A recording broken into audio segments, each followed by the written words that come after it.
Ladies and gentlemen, we welcome you to episode number 55.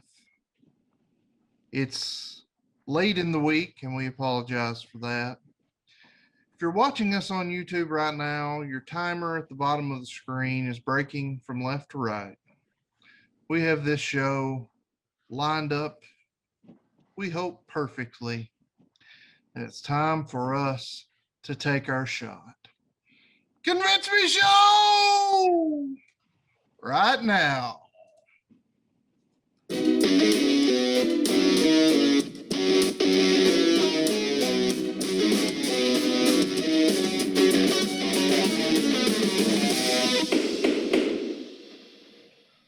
Welcome in, ladies and gentlemen, episode number 55 of the Convince Me Show. I am Andy Rutherford, joined as most of the time by Mr. Rut and Bennett, Mr. Casey Elrod. Gentlemen, how's it going? I was about to say, who in the world are these two guys? I haven't seen these guys in months. Months, I tell you. I'm finally back in the saddle. Let's do this. Yeah, it does seem to be many a moon since we've done this. I don't know. That's just me. Yeah, the episode you guys heard 2 weeks ago, we recorded several days in advance because I was going on vacation. Of course, last week we were unable to get a new episode to you. We got out one of our pre-podcast episodes. So you all did get an episode, and if you've not been joining us from the beginning, it was new to you. But as far as us getting set down and getting to record, it's been a couple weeks. So, you know, it feels like a major. You wait on it, and it shows up, and it's a major event. There's a major going on this weekend that will directly tie into our show topic. But before we get into all of that, it's time for the first time in a couple of weeks for, I need some sort of drum roll drop there, the weekly shill. Make sure you're following us on all of our social medias. Probably our most active page would be our Facebook page, facebook.com/convincemeshow. That's probably where we're going to get the most action. That's definitely where we have the most followers. We can also be found on Twitter at Convince Me Show. Occasionally, we haven't done it in a while. We need to do it again soon. We get lazy and we let you guys pick the show topics. When we do that, we put up a poll. We let you all vote. Whatever gets the most votes is the topic for that week. When we put up those polls, we put those up over on Twitter. So at Convince Me Show, make sure you're following us there so you can have some direct input into what we do here. And if you're going to follow us on Facebook, you're going to follow us on Twitter, you might as well follow us on Instagram. Convince Me Show over there as well. Get to see all of Bennett's cool artwork he puts together for this show. Granted, you can see them on the other ones too, but that's what Instagram's for, is the photos. So make sure, go check it out over there.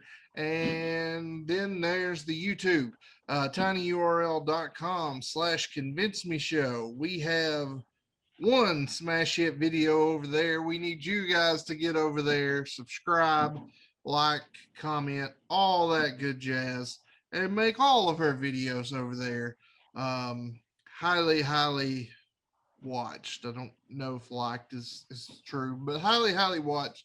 Of course, every episode we do is in its entirety in the video format over on the YouTube.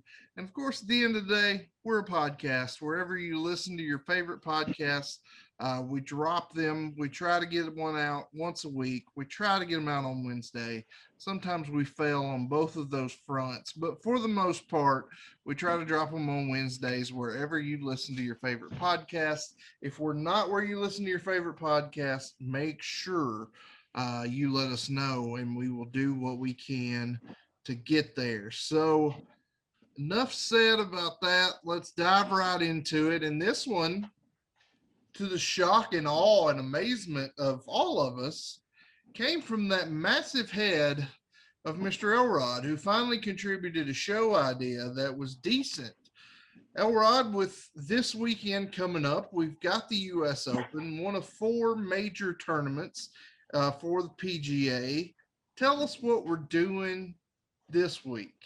Well, it only took 55 episodes for me to come up with a good show idea, but I think I have this week. This week, of course, like you said, it's U.S. Open in the world of golf. And we've been doing these draft style shows that have been quite a hit with folks. People seem to like them. So I thought this week would be a good thing to do a draft picking really three golfers to go along with Team Tiger and Team Jack Nicklaus. The reason why I did that is, regardless of your preference, Tiger Woods and Jack Nicklaus are 1 and 2 in the history of golf. I don't think you would be crazy if you picked someone else to be 1 or 2. So representing Eldrick Tiger Woods tonight, we have Sir Brian Bennett. And representing the Golden Bear will be Andy. So, before we get to our picks, we've got to figure out who goes first. So, I want to give you this stat right here to help you with your number. And it has to do with the number of holes in one that happens yearly. The average PGA Tour golfer, in terms of the odds in hitting a hole in one on any given day in a tournament round, is 3,000 to 1 for a PGA Tour golfer. If you got pen and paper, you'll need it for this question. My question to you is this. If 3,000 to 1 is the odds for a average tour golfer for a hole in one, I want to know what the average, or I want to know what the odds are for an average everyday golfer hitting a hole in one in a round of golf is, without going over. Closest without going over.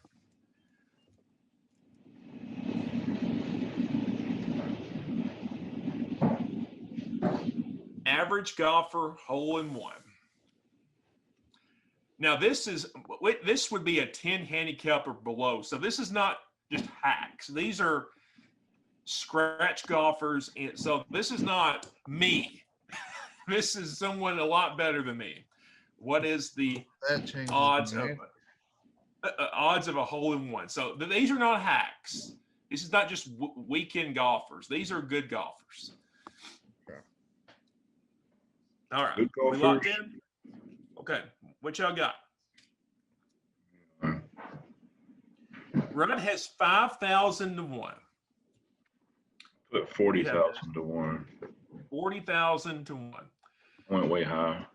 This shocked me, but I guess they consider an average golfer someone a 10 handicap or below. It's 12,500 to 1.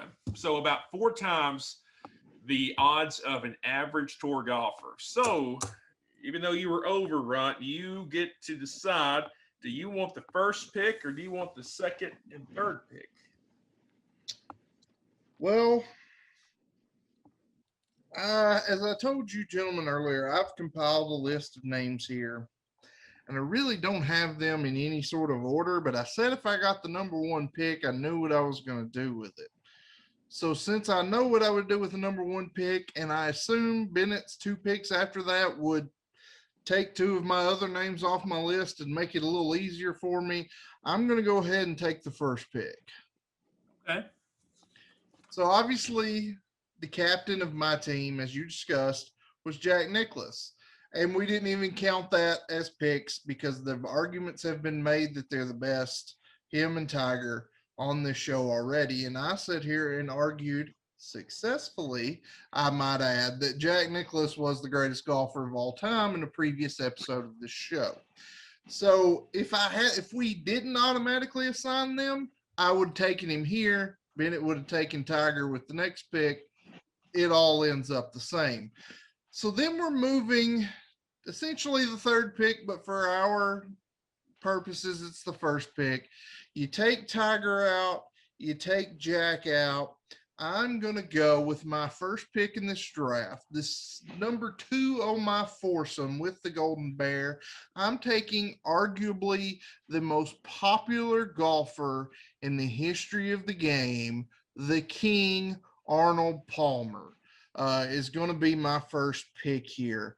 We look at the U.S. Open's coming up, but really when you think Arnold Palmer, you think Augusta. You think of the Masters. When you look at from 1958 to 1968, he was in Augusta. He was in contention at the Masters every single year except one.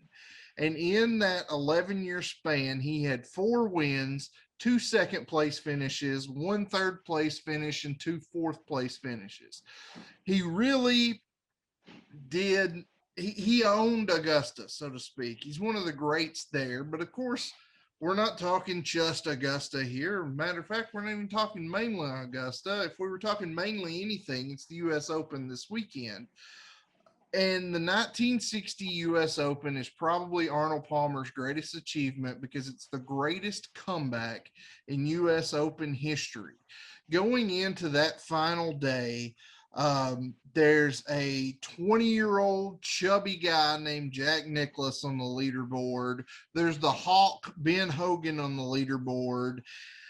And then there's a third guy who's 7 strokes behind, who lit his cigarette, walked up to the 318-yard hole 1, or par 4, hole number 1, and drove the green. And that just started his day of overcoming a 7-stroke deficit for the greatest comeback in Open history, shooting a 65 that day and taking home the championship. When we look at it all together, Arnold Palmer, like I said, arguably the most popular golfer to ever play. Arnie's Army. He had his own slew of fans, 60 tour wins, 7 majors. He was the 4-time PGA money champ. He went 15 consecutive years with at least 1 victory. I said he had 7 majors. He was a runner-up in 10 other majors, including 3 times at the U.S. Open he lost in 18-hole playoffs, 62, 63, and 68, which is almost just bad luck, as well as being impressive. Of course, he was only the PGA championship short of winning a Grand Slam. And he is, as far as golfers go, he is the best when it comes to inventing drinks. Half sweet tea, half lemonade, and you've got yourself exactly what I have here with my first pick, and that's an Arnold Palmer. You know, from everything I've read about Arnold Palmer, it kind of brought the average fan into golf. I mean, before Arnold Palmer, golf was an old white man country club thing.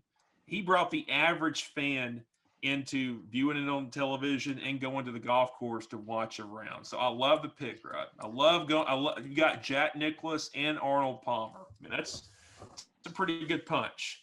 So Bennett, we'll switch to you. Team Tiger. Who will be your first selection tonight? For my first selection after Tiger, I'm going to go with somebody who could arguably be considered the greatest golfer when you examine their career. And I'm talking about none other than the great uncle of Mr. Hulk Hogan. That would be Ben Hogan. Now, I'm not 100% sure on that. I didn't do my research, but I'm assuming that they're kin because they're both names Hogan. It would only make sense. I think so. It sounded good, so I went with it. Now, about Ben Hogan, what you need to know is there's other people on these lists that we're going to talk about tonight that have more victories. They have more wins. We're going to talk about people that have won more majors. But there for about a 3 or 4 year stretch, he arguably was probably the most dominant golfer that the sport has ever seen. He kind of broke out in 1930 as a young 18-year-old. Kind of had moderate success there at the beginning. Then if you skip ahead to the 40s, he went on a little tear from 1940 to 1942 where he won 15 tournaments there. He got his first major win in 1946, then would win another 2 in 1948. So he's really starting to kind of pick up and come into his own as a golfer there. And then 1949 hits, and he has this near fatal car wreck. So you could pretty much at this point call my team like team car wreck at this point. I've got Tiger and Ben Hogan. Both have very bad car wrecks. So I'm going to be team car wreck. I'm writing that down. Car Bennett wreck. wins. Bennett wins. We can't go on. But on a more serious note, like this automobile accident that he was in was pretty bad, and it pretty much left him crippled for the rest of his life. His legs were in bad shape. He would he got back on the golf course in 1950, which shows his grittiness to get back out there and do what he loves. But a lot of times he had to wrap his legs, and they'd be so swelled that he could hardly even get out there and walk, much less swing a golf club. But astoundingly, from 1950 to 1953, he goes on this dominant tear after having this really bad car wreck. He wins 6 major championships in only 9 starts. And in 1953 alone, he won 3 majors in 3 starts. So him and Tiger are the only 2 that have done this, where they've won at least 3 majors in a row, back to back to back. I think Tiger did 4. Ben Hogan, he finished his career with 9 majors, which is definitely decent. He did so in only 19 starts. And you got to consider too, they had a few years taken away from him with World War II going on. That played a factor in his career. And also, like I said, that car wreck too definitely took its toll on his career. But over his career, he placed in the top 10 in 40 of the 58 majors that he participated in, which gave him a 69% winning percentage, which if you compare that to Tiger's is only 49.4 and Jack Nicklaus is only 44.5. So when you really look at it, he had a much shorter career, but he really went on a huge tear there and was absolutely dominant. I kind of think of him as kind of like a Gale Sayers, that had an injury there, but there for a short period of time, he was just absolutely brilliant. So I'm going to take Ben Hogan, number 2 pick. Jack Nicklaus was asked one time. I'll go ahead, right? I was just going to say, just to add to that, which may help Bennett's argument, which I shouldn't do, but during that stretch from 46 to 48 before the wreck, Ben Hogan won 8 of 11 majors and finished top 7 in the other 3. Insane. That's pretty solid. Yeah. Jack Nicklaus was asked one time if Tiger Woods was the best ball striker he's ever seen, and he said, no, absolutely not. He said Ben Hogan was. And golfers today still use his 5 lessons as a core development of their swing. So even today, 70 years after his run, golfers are still using his swing thoughts and swing techniques even today. So, right. Bennett, you second overall pick. Who is your next? But before you make that pick, Bennett, I want you to think really long and hard about it. And I want you all to just anticipate who it's going to be, because we're going to be back right after this.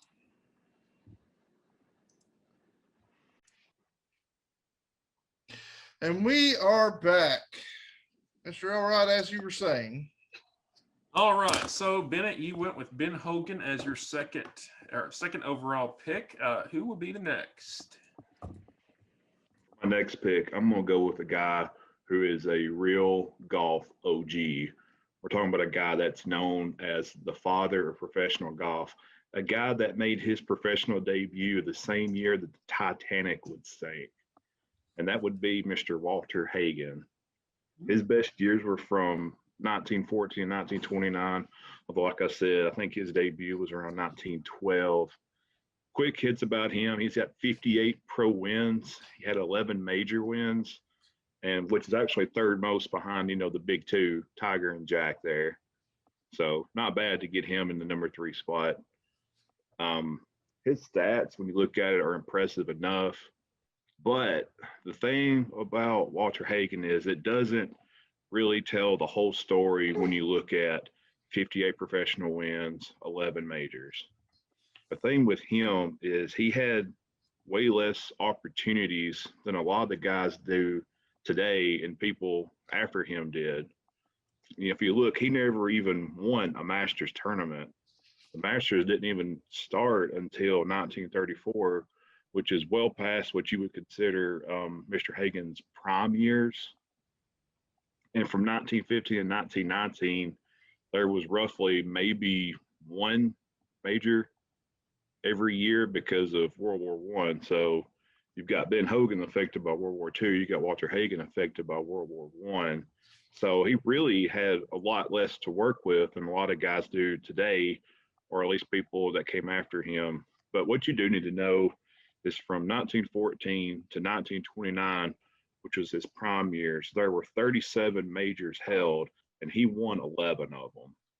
He's a very influential character, like I said before. He's known as the father of professional golf. He's often credited for making golf really what it is today, and a lot of people have followed in his footsteps. And he even has a huge presence today, 100 years or so later than his debut, because if you look to, not only do we have his style that people go off of, you also have his literal style. They've got the Walter Hagen apparel, makes a very dandy polo shirt and shorts, and also there's the Walter Hagen equipment too. So he's still around today, 100 plus years later. So Like the pick. I'd like to take him in the 3 spot. So Ben Hogan, Walter Hagen for Bennett so far. Rut has Arnold Palmer with his first pick. Where are we going now, Rut, with your second pick of the night? I told you Bennett would help trim my list down. Both of those guys were on my list, so I appreciate that, Bennett. With my second pick, the third member of my foursome here to join the Golden Bear and the King, I'm going with the person. If we're looking at winners, we want someone that wins. Why would I not select the guy that won more than anybody else ever won? I'm going with Slammy Sam Snead here with my third pick. Slammin' Sammy won more golf tournaments than any other player. 82 PGA wins and anywhere from 135 to 165 victories worldwide, depending on who you ask. Sam Snead won in 4 different decades, starting in the 1936 West Virginia closed pro for his first win, and his last win in the 1965 Greater Greensboro Open when he was a 52-year-old man. His swing serves as the gold standard for what a golf swing should be. It's the model. It's what everybody aspires. One of the sweetest swings in the history of golf, Sam Snead.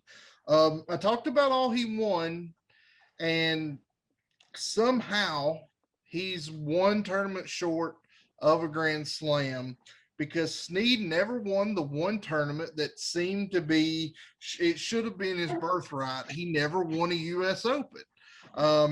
He had 12 top 10s and 4 runners up at the U.S. Open, but never quite got it. He continued to do things into his old age with the swing he had that were just incredible. In 1979, remember, his first win came back in 1936.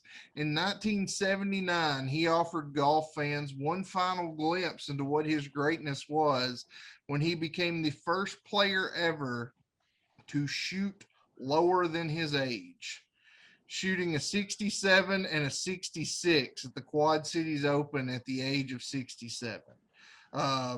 Quite impressive, well into his older years.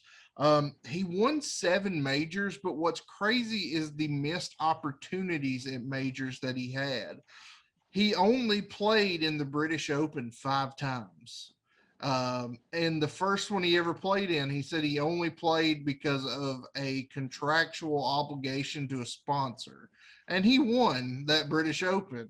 But he only played in that 5 times. Another factor was World War II. He was a World War II vet. He went over and fought in World War II. And as a result of that, there were a total of 14 majors that were canceled from 1940 to 1945. And when we look at that, Sam Snead missed all those opportunities from the age range of 28 to age 33. When we're looking at that age range, Tiger Woods won 6 of his majors in that age range, and Jack won 5 of his in that age range.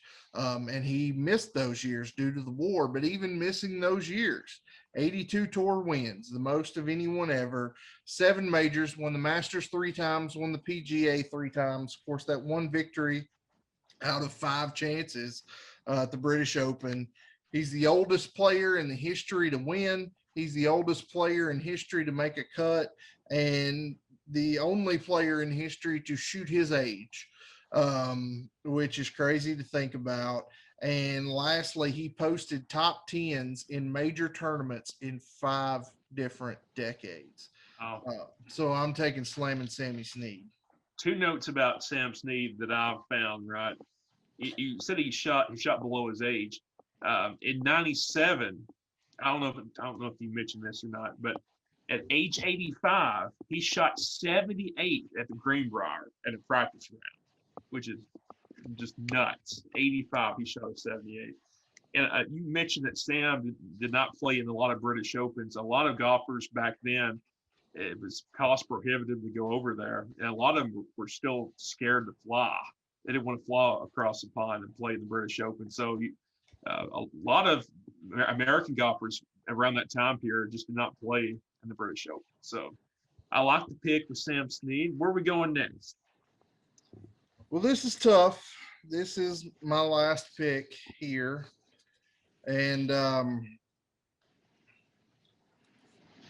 trying to decide which way I want to go with this. Do I want to go with what someone has accomplished, or do I want to go with potential? And maybe missed accomplishments.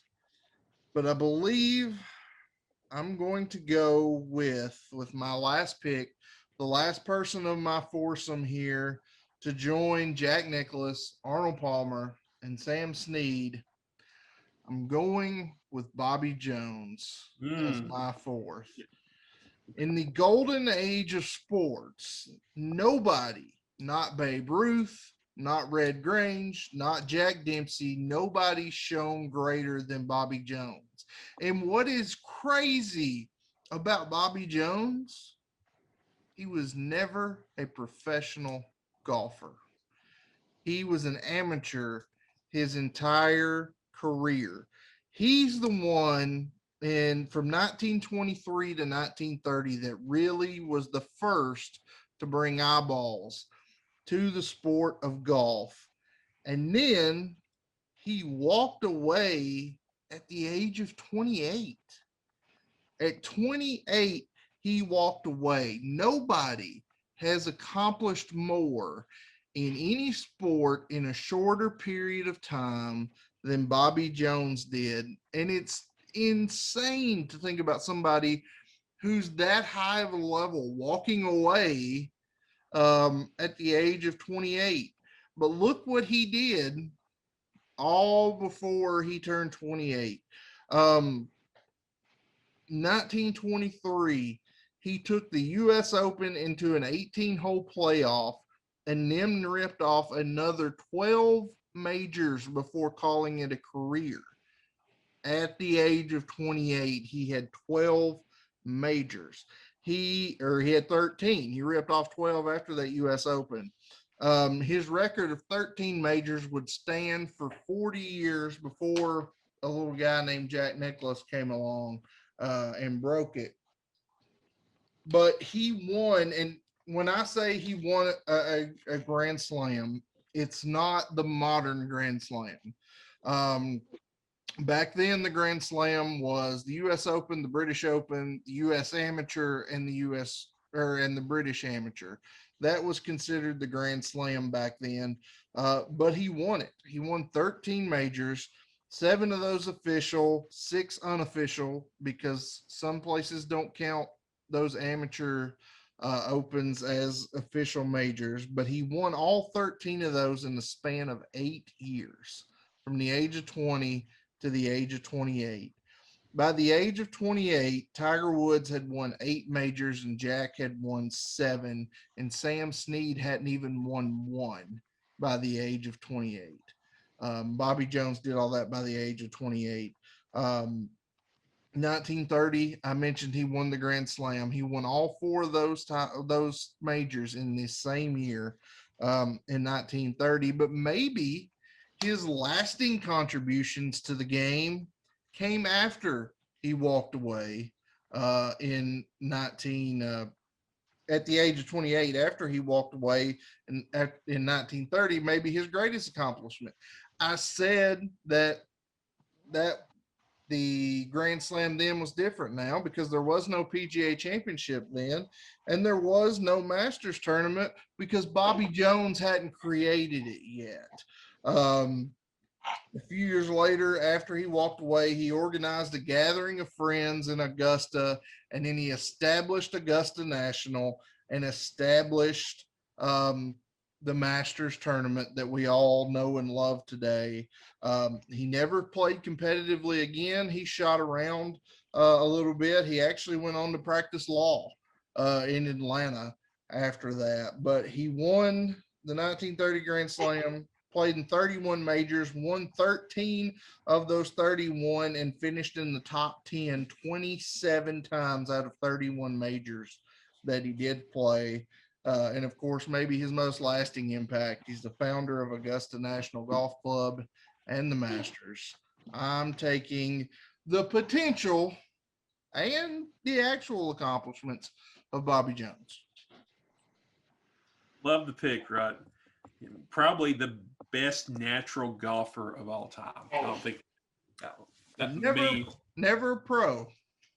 Never a pro. Never a pro, but probably the best. In terms of natural golfer, I think it'd be hard to put anybody above Bob Jones. So, Bennett, to recap your picks so far for Team Tiger, you have Ben Hogan, Walter Hagen, and who will be your final pick tonight? Well, I was kind of thinking how I wanted to go with my last pick here.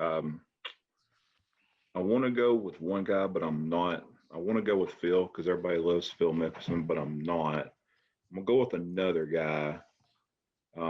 My last guy is going to be Mr. Tom Watson. Tom Watson had 39 PGA Tour wins, 8 majors. Could have had more. I'll talk about that in a second. The thing with Tom Watson is I'm sure that every golfer, whether you're a professional golfer or you're just a guy that goes out golfing on the weekends, you have like your trademark event or your trademark location that you just absolutely own. For me and Rut, that trademark location is Lost Treasure Putt-Putt Golf Course in Pigeon Forge, Tennessee. That's our trademark spot. Well, Tom Watson's trademark location or his trademark event was the British Open.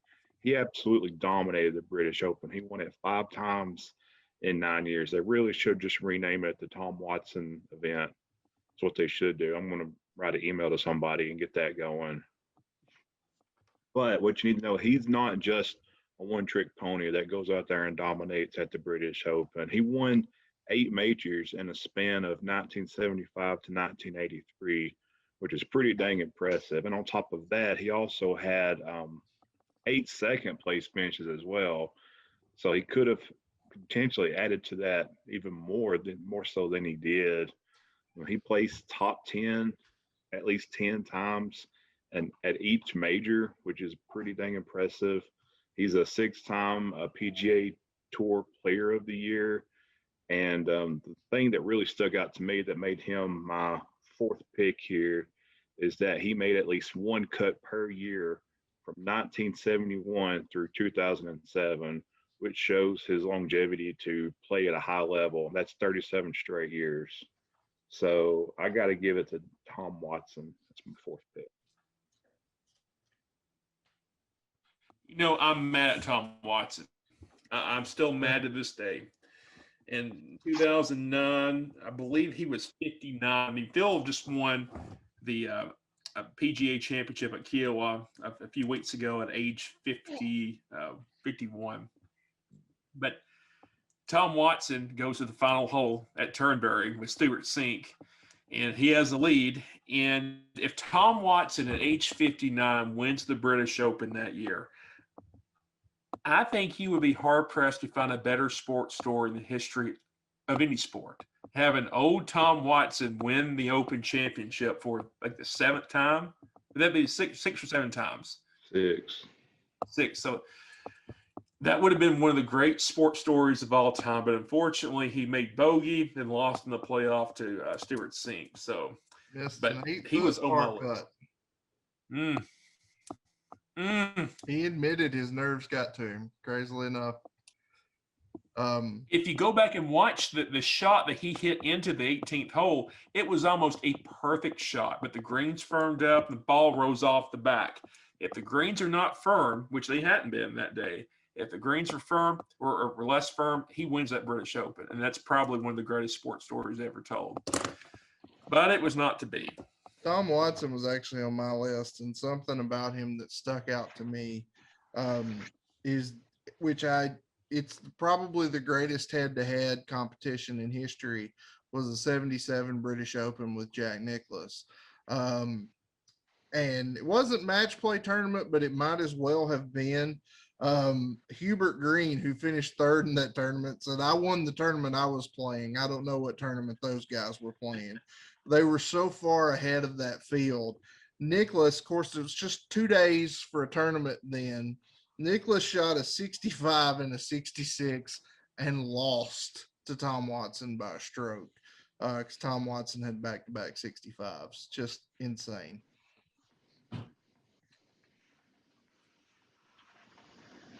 Concludes the picks tonight. Just to recap for our audience, Rut is Team Jack Nicklaus. You had Arnold Palmer, Sam Snead, and the professor himself, Bobby Jones. Bennett, with Team Tiger, you chose Ben Hogan, Mr. Polo himself, Walter Hagen, and Tom Watson. So here's how I am going to choose the winner tonight. I also came up with my own top 10 list before the show tonight. And here are my top 10. Of course, 2 is Jack Nicklaus, 1 is Tiger Woods. So I'll take them out. Starting at 10, he was not mentioned tonight, but Gene Sarazen. Gene Sarazen,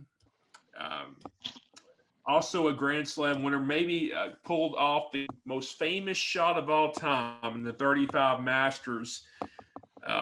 Second shot into the 15th hole, he makes a double eagle from 220 yards out. After his caddy, he asked him, what club should I hit?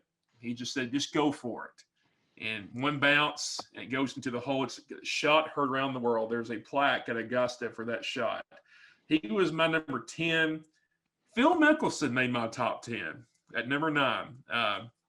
He could pull off history this week and win back-to-back majors and complete his own Grand Slam. So he has potential to move up my list. 8 is the Black Knight himself, Gary Player. I think he could go out today and be. He's just a fitness freak. He could probably win a senior tournament today, even in his late 80s. Tom Watson was my number 7 pick. You chose him. Tim Snead was my 5th pick. And another one of your picks, Arnold Palmer, was my 4th pick. And to round out my top 10, Bennett, you had Ben Hogan, and he was my overall number 3 pick. So, Bennett, you have my number 3 pick, my number 7 pick, and Walter Hagen was number 11 for me if I had to expand out. He was number 11. And Rut, you had my 4th, 5th, and 6th pick. So when you do the averages, looks like Rut comes out tonight, and he has, in my opinion, the better foursome, even though he does not have Tiger Woods. I think if you count Tiger Woods, I think you win Bennett because you have Tiger. But overall, I think Rut wins with his average pick. Well, I do think Bennett had a great list. I came into this with 8 guys because I wasn't sure if we were picking 3 or 4. I came into this with 8 guys. I picked 3 of them. Bennett picked 3 of them. So everybody that was discussed tonight, I was potential to be picked by me. So Bennett, great job. I will give honorable mention to the 2 guys I did not pick that were on my list.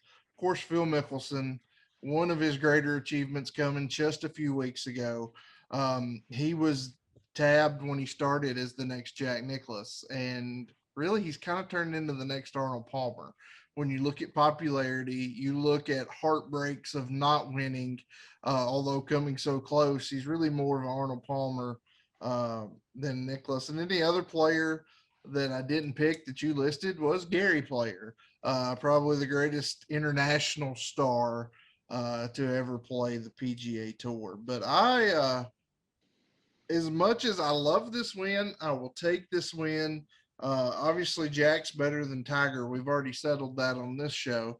But when we look at the rest of them, man, how fun would this foursome be these 2 foursomes going at it be to watch? That would be something. And let me ask you this.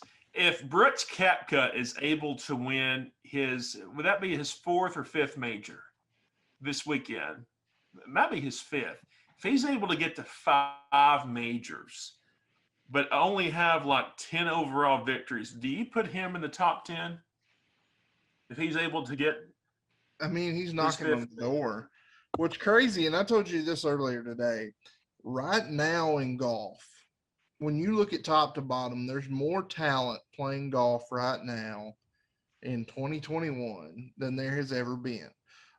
Crazily enough, of the 8 guys I had notes on, only one of them is an active golfer, and that's Phil Mickelson.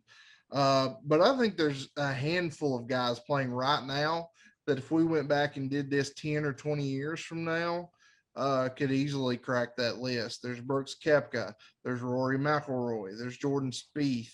There are guys that could easily in the next decade make their way into a list like this. You know, in terms of the personalities on this list, Bennett, if Team Tiger has Ben Hogan was always known for his fiery temper. Him and Tiger on the same team. If Ben Hogan was able to be resurrected and play in a foursome with Tiger Woods, I would love to see the interaction between Well, I've already played this scenario out in my mind. These 4 guys would have done great together because you would have had Tom Watson, who was going to drive everybody over to the British Open. We don't want Ben Hogan and Tiger driving. So Tom Watson's going to drive them all there. And when they get there, Walter Hagen's going to hand out equipment and apparel. So I've already played this out in my mind. I like it. Though, between Arnold Palmer and Bobby Jones, I've definitely got the most popular team. You do. And even if they walk away, people are still going to like them. And one thing about Sam Snead, it wasn't Sam Snead. One thing about, was it Walter Hagen or Ben Hogan? I think it was Walter Hagen. No, it was Ben Hogan that I thought was funny that might hinder Bennett from winning if Ben Hogan's not playing well. Because Ben Hogan's very last tournament that he played in 1971, he was 58 years old. He was playing terrible in the first round because his knee was really bothering him. And he just walked off the course in the middle of the first round and never played again. He said, I like to win, but more than that, I like to play the way I want to play, and I can't do that anymore. And just walked off the tournament in the middle of the first round and never played golf again. Insane. That sounds like Forrest Gump, just going home back to Greenbow. Because I think I'll go home now. There's our Forrest Gump reference. It's beautiful. Is that the first one Elrod's ever slipped in? I know. How about that? How about that? You come up with a show idea. You slip in the Forrest Gump reference. What is going on here? You might keep me around another week. I mean, that's amazing. So, all right, guys. Well, we hope you enjoyed this. We hope you enjoy the U.S. Open starting today. If you're listening to this the day it drops, we're recording on Wednesday night. Going to drop it on Thursday. That's when it'll start. Hope you guys enjoy it. If you haven't noticed, I have a cool little hat here with our logo on it. Right now, it is a 1 of 1. It is on sale for $4,000 if anybody wants one. But if more than one of you want one, let us know, and we'll see what we can do about getting those together. We'll play it cheap. We'll only charge you a couple hundred. But really cool Father's Day hat that I got a week and a half early because my wife sucks at surprises. But we would get Elrod one, but they unfortunately do not make them big enough. They don't. But anyway, I've seen this hat in person. It's a pretty nice hat. Bennett has seen it in person. All right, guys, I'm on the clock to make a pick. We are all doing a dynasty fantasy football draft right now, and it's getting down to the nitty gritty. So I'm going to run off to do that. We hope you guys enjoyed. We hope you'll join us next week. Hopefully dropping on the right day next week, but with our busy schedules, who knows? But we're doing what we can to get it out to you. We appreciate all your support. We really want you guys, whatever platform you're listening to us on, or if you're just watching us on YouTube, like us, subscribe, leave positive comments, give us a 5-star review, leave us negative comments, just give us a 5-star review. That can really help us out, and we appreciate all your support thus far through the first 55 episodes. So with that said, Bennett, Elrod, any parting words? Yeah, I've got one real quick. There's 2 names that I had to omit just because we didn't have space for. But I'd like to give an honorable mention to Tony Romo and Happy Gilmore. Ooh, I'm out. I like it. I cannot believe I picked against Team Tiger. I mean, I should have my Tiger Woods fan club card revoked. Who I am the president of that fan club, by the way. One more thing too. Speaking of Tiger, if you go on Google and just type in Tiger, the first thing that pops up is an actual tiger and not Tiger Woods. And I'm a little bit upset about that. Tiger Woods should be the first thing that pops up when you type in Tiger, not the animal.